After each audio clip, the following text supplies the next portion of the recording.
everyone. My name is Megan Cole. Welcome to AP Daily, AP Macroeconomics. Today, we're going to look at two free-response questions that have to do with Unit 2, Economic Indicators. Let's get started. Question 1. Flowerland is an open economy with a flexible exchange rate regime.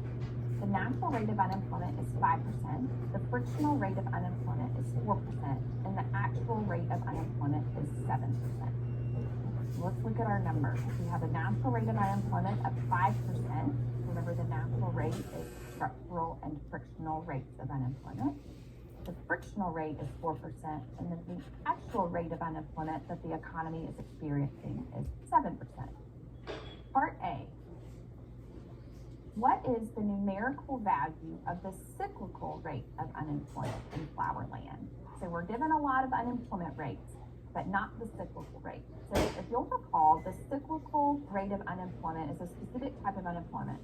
Cyclical unemployment is unemployment caused by an economic downturn or a recession. So let's look at the numbers that we're given. I know that the natural rate of unemployment is equal to the structural rate plus the frictional rate. And then those are the unemployment rates that exist all the time. The actual rate is that natural rate plus any cyclical unemployment that the economy is experiencing. So 7% is the actual rate, and we can set that equal to the natural rate of 5% plus any cyclical unemployment, which is what we're looking for. And so 5% plus the cyclical rate will equal 7%. So that gives us a cyclical rate of 2%. And that you don't have to explain. You can simply put the cyclical rate of unemployment in Flowerland is 2%. Part B. Assume the foreign demand for lavender oil produced in Flowerland increases. What will happen to each of the following in Flowerland in the short run? All right, so I'm asked about foreign demand of lavender oil. So that tells me that other people in other countries are buying goods and services, this lavender oil produced in Flowerland. So I'm dealing with net exports. All right, the first part of this is what happens to aggregate demand and explain. If you'll recall, aggregate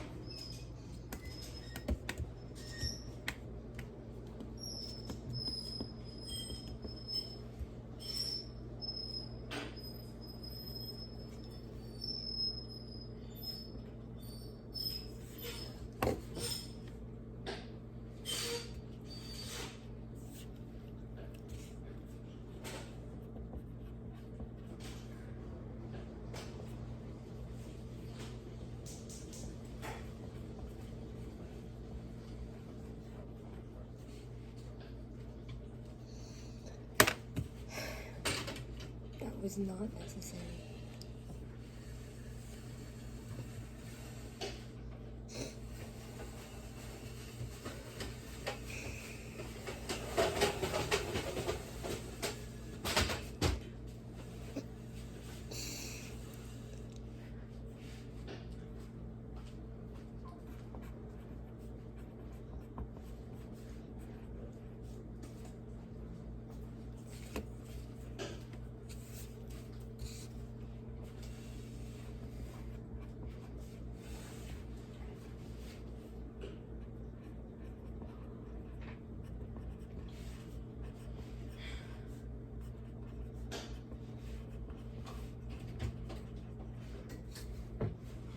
aggregate demand is equal to the sum of these four components: consumer spending, investment spending, government spending, and net exports. We are told that foreign demand for goods produced in Flowerland has gone up, so we are looking at the net export component of aggregate demand. If net exports increase, that must mean that aggregate demand increases. So aggregate demand increases because net exports will increase. Remember, you have to explain it, so that happens where I say because net exports increase. Okay, the second part of B, what happens to cyclical unemployment in the short run? In part BI, you said that aggregate demand will increase. So we know that if there is an increase in aggregate demand, that means that there will be an increase in GDP or output. When there is an increase in GDP, more goods and services are being produced. That means that more resources are needed by firms, so more people are hired. That means that cyclical unemployment will decrease. No explanation needed here. Now we're given a table. The table shows the market basket quantities of lavender oil and roses, the only two goods produced in Flowerland. And then the table shows us the different columns. We have quantity in units of lavender oil and roses produced, the prices per unit in 2019, and the prices per unit in 2020. Part C, assume 2019 is the base year. Based on the data in the table, calculate the price index for year 2020 in Flowerland. Show your work. So if 2019 is the base year, this is going to be important when I am calculating the price index. So recall that in order to calculate the price index, and we're going to show our work, the price index is equal to the value of the market basket in the current year that you're calculating for. So in this case, we're calculating the price index for 2020. So the price index is equal to the value of the market basket in 2020 over the value of the market basket in the base year, which we are told is 2019, times 100. So our first step here is to calculate the cost, or the value of the market baskets in each year. So I'm going to take for 2020, the 2020 prices times the quantity for each good. So that'll be $4 times 40 plus $25 times 4, and that'll give me the cost of the basket in 2020 divided by the cost of the basket in 2019, which is the 2019 prices, $3 times 40 plus $20 times 4. Do you think you have what it takes to make like it never even happened happen? Then you belong at the #1 brand in property restoration. Woo!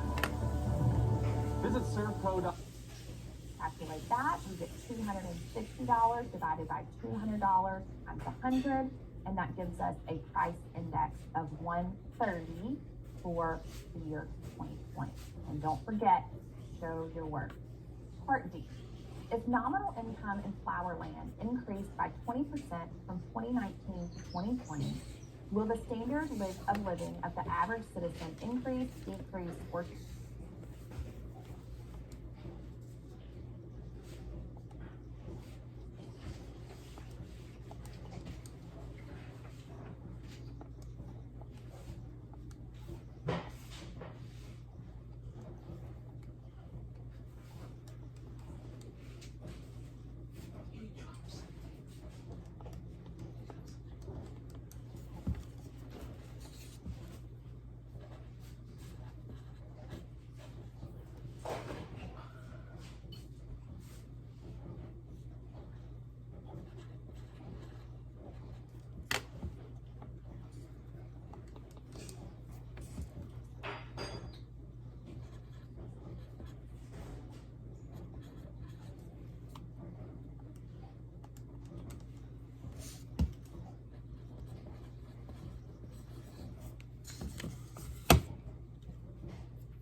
stay the same from 2019 to 2020?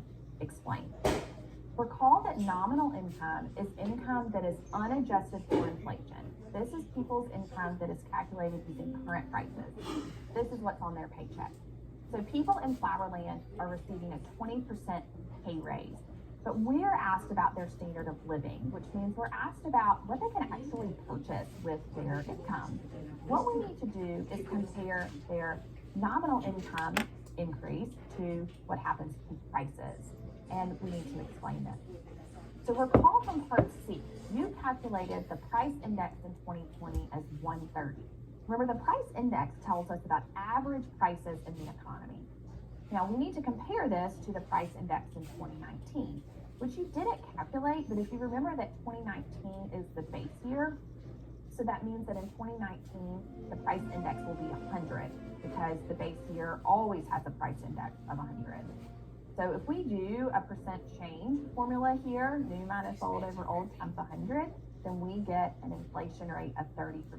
So this tells me that prices have increased 30%, but people in Flowerland only received a 20% pay raise. What does this mean? Here's the answer. The standard of living of the average citizen in Flowerland will decrease. And we need to explain it because the increase in nominal income, which was 20%, is less than the inflation rate, which was 30%. Let's move on to question 2.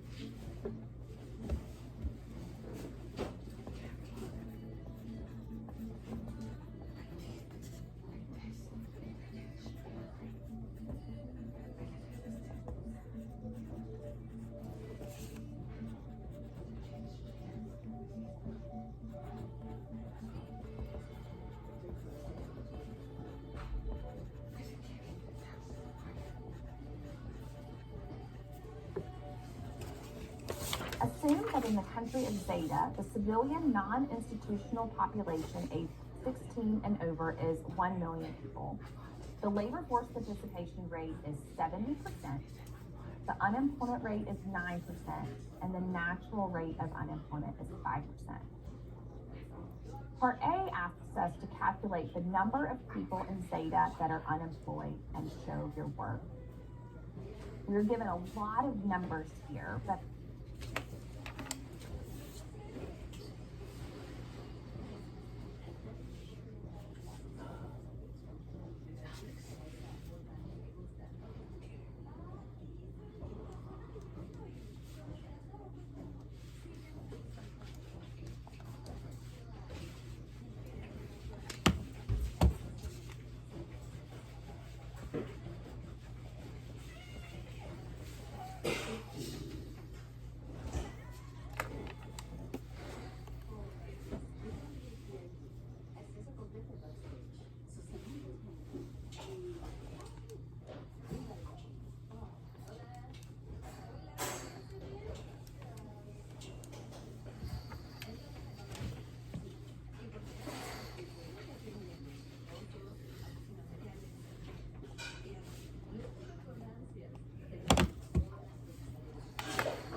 but I'm looking for an amount of people that are unemployed. I'm given the labor force participation rate. So let's start there. I know that the labor force participation rate is equal to the labor force divided by the adult civilian population times 100.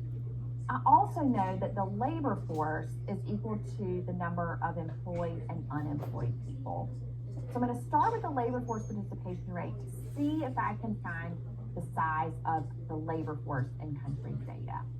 So 70% is the labor force participation rate, and I'm going to solve for the labor force here, and we get a labor force of 700,000 people.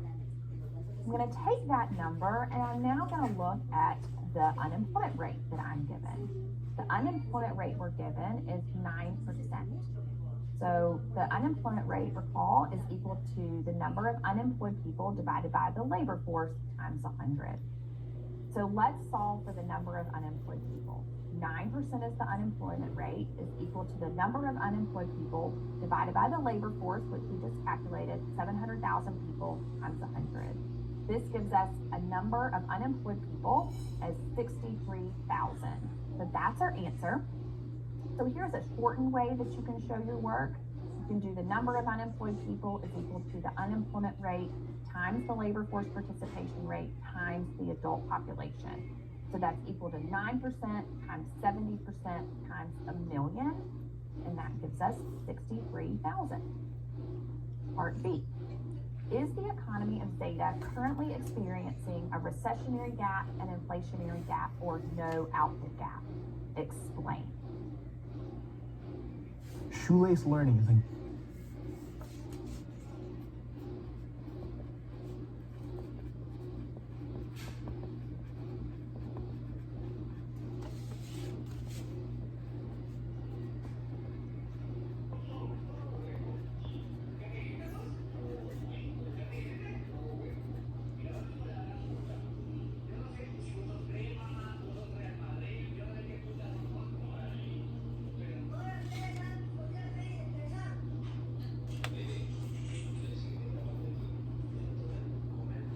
game-based learning platform that delivers reading comprehension content through video games kids love to play.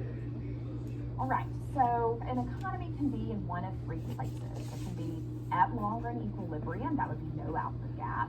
We could be below potential output, recessionary gap, or above potential output, an inflationary gap. Now, I'm not given any information about output, but I am given information about unemployment. And what is relevant here that I see is that the natural rate of unemployment, which is the unemployment rate at long-run equilibrium, is 5%, but the actual rate of unemployment is higher, 9%. So that means that I must be in a recessionary gap. Here is the explanation here. Zeta is experiencing a recessionary gap because the current unemployment rate of 9% is higher than the natural rate of unemployment of 5%. Part C. Consumer goods and capital goods are produced in the country of Zeta. Draw a correctly labeled graph of the production possibilities curve for Zeta. Indicate a point labeled A that represents the current state of Zeta's economy. All right, recall from Part B, you said that Zeta is in a recessionary gap because of the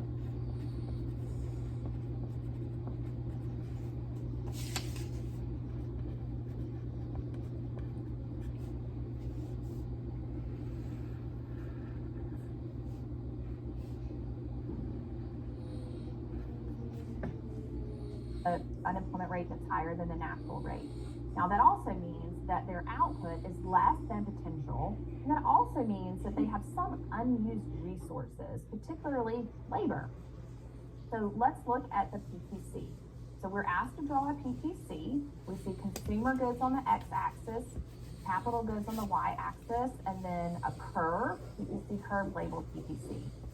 Now, if the PPC curve itself represents an economy that is efficient in utilizing all of its resources, Zeta is inefficient, right? Zeta has unused resources. So Zeta's current state of the economy, where we need to label A, needs to be inside of the curve or underneath the curve. So make sure that point A is underneath the curve because they have cyclical unemployment.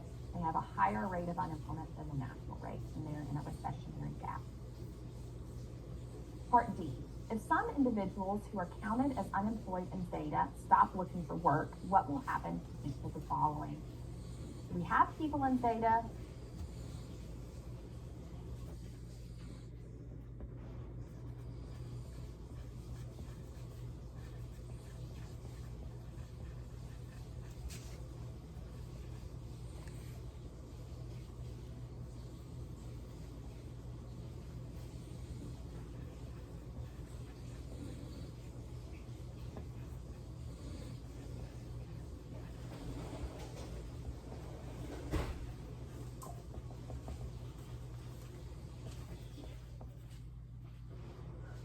I think Dad gave up.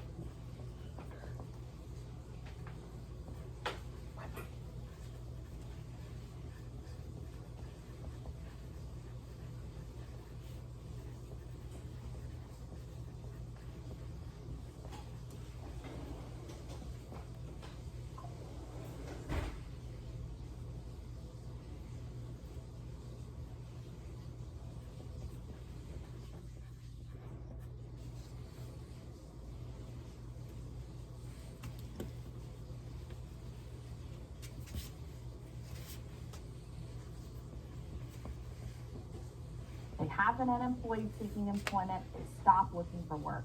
Remember that one of the requirements to be unemployed is that you are seeking employment. So if you stop looking for work, you are no longer in the labor force. You are out of the labor force. So the first part of B, the labor force participation rate, and explain. So again, these people are no longer in the labor force. So this must mean that the labor force participation rate will decrease because the workers who stop looking for employment are no longer considered to be unemployed. B2, what will happen to the unemployment rate? Again, the people who have stopped looking for work are no longer considered unemployed, so the unemployment rate will decrease. No explanation needed. Thank you for joining us.